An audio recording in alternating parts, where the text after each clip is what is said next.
Dear Honorable Deputy Ministers, esteemed colleagues and friends, good morning. I would first like to take this opportunity to thank the organizers for inviting us, the World Health Organization Regional Office for Europe, to participate in this meeting, a gathering of experts committed to road safety. My name is Youngji Young. I am a technical officer at the European Office working on violence injury prevention. And it is my pleasure to be here to visit you in Basilica. The conference theme is road safety in local communities. It's very important, and a conference like this provides an opportunities for exchange of good practices across the Republic of Srpska and internationally. At the World Health Organization, we often take the public health approach that it's always better to prevent road crashes from occurring in the first place than to deal with the fatal or lifelong consequences of road traffic injuries. And when implemented correctly, the best practices, we can actually save lives. In this presentation, I'd like to present the new WHO technical package called Save Lives, which consists of 22 effective interventions that can reduce road traffic injuries. But first, I'd like to provide some context to the road situation in Europe. Road traffic injuries are the leading causes of death in the European region, which consists of 53 member states. This is especially true for children and young adults. In fact, road traffic injuries are the #1 causes of death for those who are aged between 5 and 14. Currently, it is estimated that over 84,000 people are killed each year due to road crashes. This is equivalent to an average of 10 people killed every hour, or about 230 deaths per day that affect 3 times more men than women. In addition to the grief and suffering, road traffic crashes constitute an important public health problem. As we know, mortality data only give a partial picture of the true burden of road crashes. Because for every person who dies, 23 are seriously injured. And about 4% of road traffic injuries lead to a permanent disability. So it is very costly to the health sectors.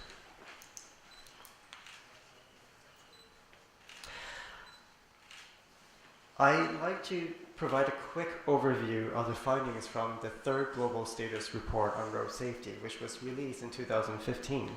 This report was funded by the Bloomberg Philanthropies that provides not only the WHO regional situation, but also at the country level on road safety by examining the legislations on the behavioral risk factors, vehicle standards, as well as transport and mobility policies. I'm also very delighted to announce to you that the new report with updated data will be released in December of this year.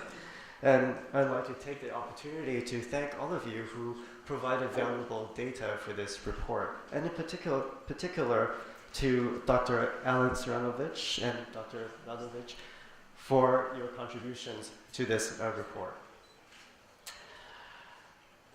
Road traffic crashes may be an everyday occurrence, but they are both predictable and preventable. The good news is Europe has the lowest road traffic rates per 100,000 population, at about 9.3 compared to the global rate of 17.2.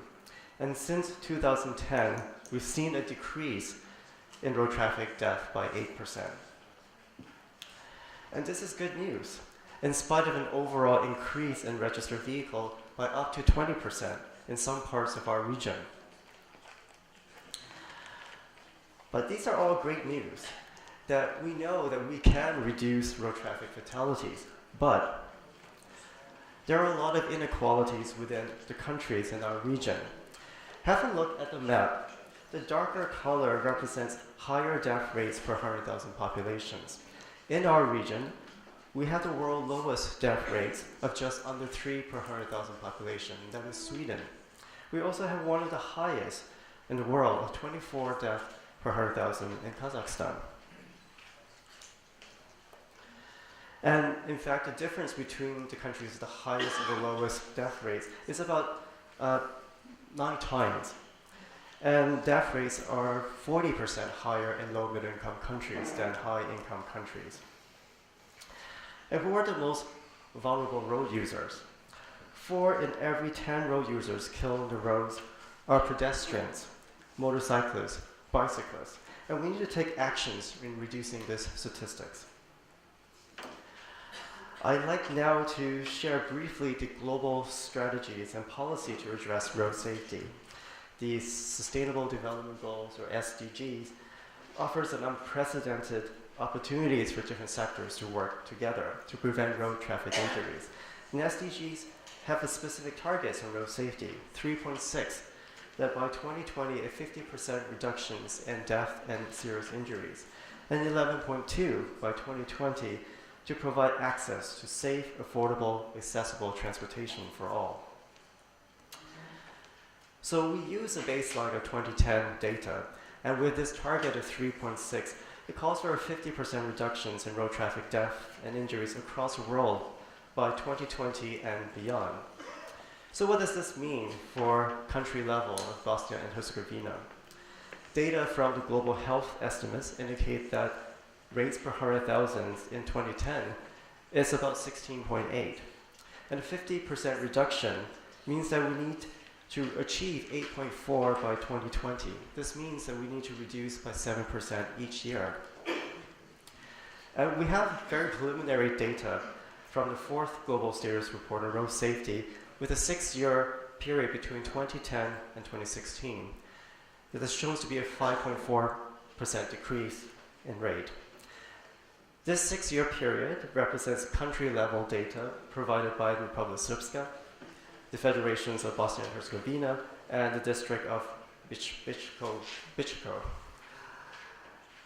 And should the decrease in road traffic death continue at this rate, the countries will achieve a reduction of about 40% by 2020, which will still fall short of the 50% reduction. And the projected decline could be higher in the Republic Srpska because of the recent positive development in improving road safety. So the decline in road traffic death constitute an incredible success for the countries and Republic Srpska. But in order to strengthen the preventions, more efforts needs to be done. The safe system approach shows in this slide provide a viable framework for a holistic perspective. The safe system approach is based on Sweden's vision of Vision Zero, with no fatalities and injuries within the transportation system. Central to the safe system approach is the first principle that human life is paramount, and that people should always come first in the transportation system. The second principle is that we, as human beings, make mistakes, but the mistake that results in crashes should never, ever result in serious or fatal injuries. And this is part of the reason why data collection systems should always be based on injuries and death and not on crashes, because we're not necessarily trying to prevent crashes, but we are trying to prevent those crashes that results in trauma. Closely linked to the next principle, which is the human body can only tolerate so much force and energy before serious or fatal injuries result. The objective of a safe system is therefore to reduce the energy in the system, particularly by reducing speed, so that the levels are below the limits of human tolerance. And to fully implement and actualize the safe system approach, all sectors have to work together because road safety is a shared responsibility. And the United Nations Road Safety Collaboration developed a global plan for the decade of action for road safety. This plan has 5 pillars for national and international coordinations of activities in order to achieve the target of 50% reductions in road traffic fatalities. So how can the goals of this decade be met? The Safe Lives package is a technical package that's been developed to significantly reduce the number of road traffic fatalities and injuries. In particular, it distilled a broad set of potential interventions known to be effective. And the Safe Life is an acronym for 6 strategies with 22 evidence-based intervention. These 6 strategies refers to speed management, leadership on road safety, infrastructure design and improvement, vehicle safety and standards, enforcement of traffic laws, survival after crash. I will briefly provide examples of each of these strategies.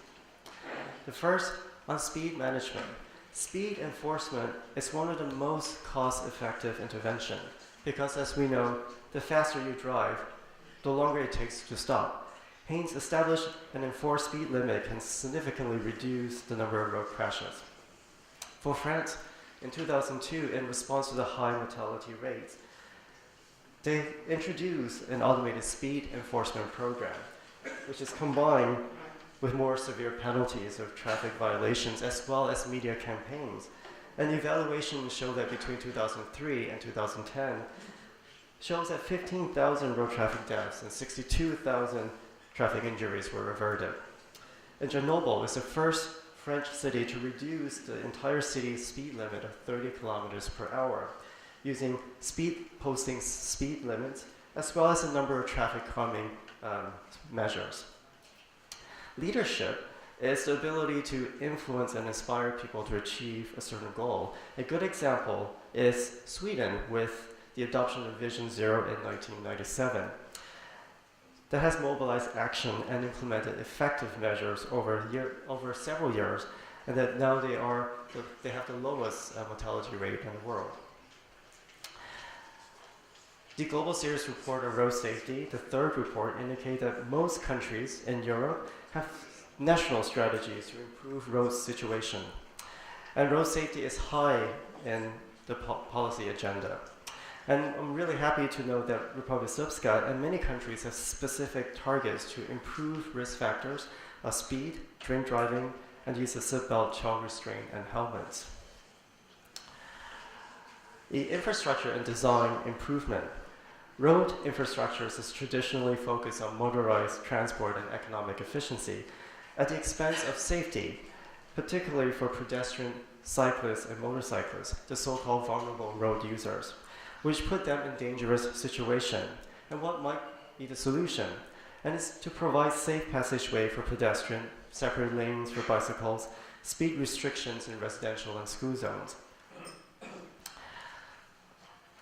The IRAP program, or the International Road Assessment Program, developed road assessment program globally. And one such program is a star rating model, which is used as performance indicators to reduce the risk.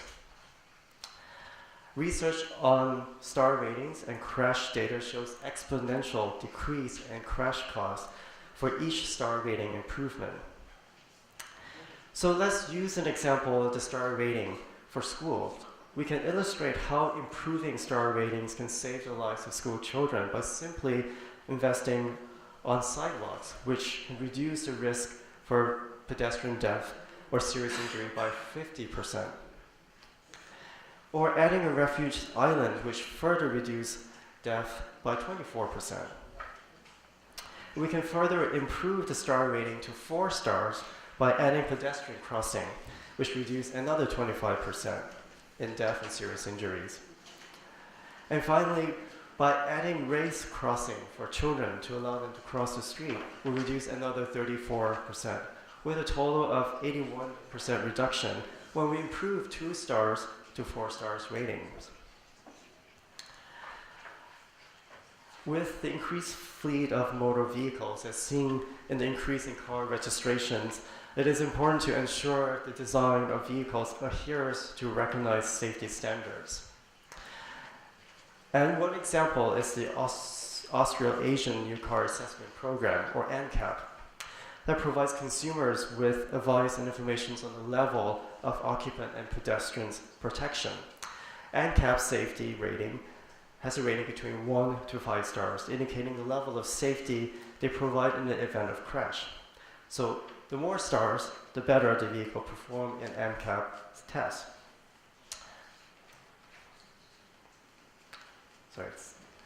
And so findings for this shows that comparing to 1 star, 3 star, and 5 stars, you have twice the chance of being killed or seriously injured in a 3-star NCAP safety rating car compared to a 5-star NCAP safety rated car. The key behavioral risk factors for road traffic injuries are drink driving, not wearing seatbelt, not wearing seatbelt or child restraint, and speeding. Therefore, establishing and enforcing laws to address these risk factors is effective in reducing road traffic fatalities. Results from the third global status report shows that although many countries have laws that address each of these risk factors, these laws do not always meet good practices and are not consistently enforced. The lack of enforcement is a major challenge in many places, including Republic of Srpska, and we need to take greater action in enforcing those legislation, as well as changing attitudes and behaviors of people through education. And finally, survival after crash. Timely emergency care can save lives and reduce disabilities, but there is a great disparities in our region in access to emergency care. Hence, developing pre-hospital facility-based emergency care system, training of all frontline providers in basic emergency care, and promoting first-line responders trainings is very important and can make a difference between life and death and preventing serious and permanent injuries.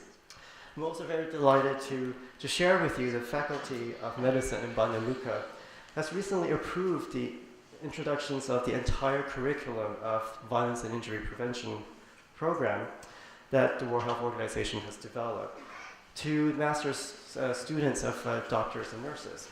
This curriculum provides 60 hours of lessons on violence prevention, and this curriculum is available for free to download and is available in local languages as well. And with this, the World Health Organization has also developed a series of normative documents to guide the development and implementation of the trauma care system, both pre-hospital and facility-based trauma care. Both of these publications have been translated to several languages. And so in conclusion, the new package, Safe Lives, brings together 22 evidence-based interventions across 6 strategies that, when implemented at a strategic manner, especially being tailored to national and local context, this package can save life. So thank you very much, and I'm happy to answer the question later.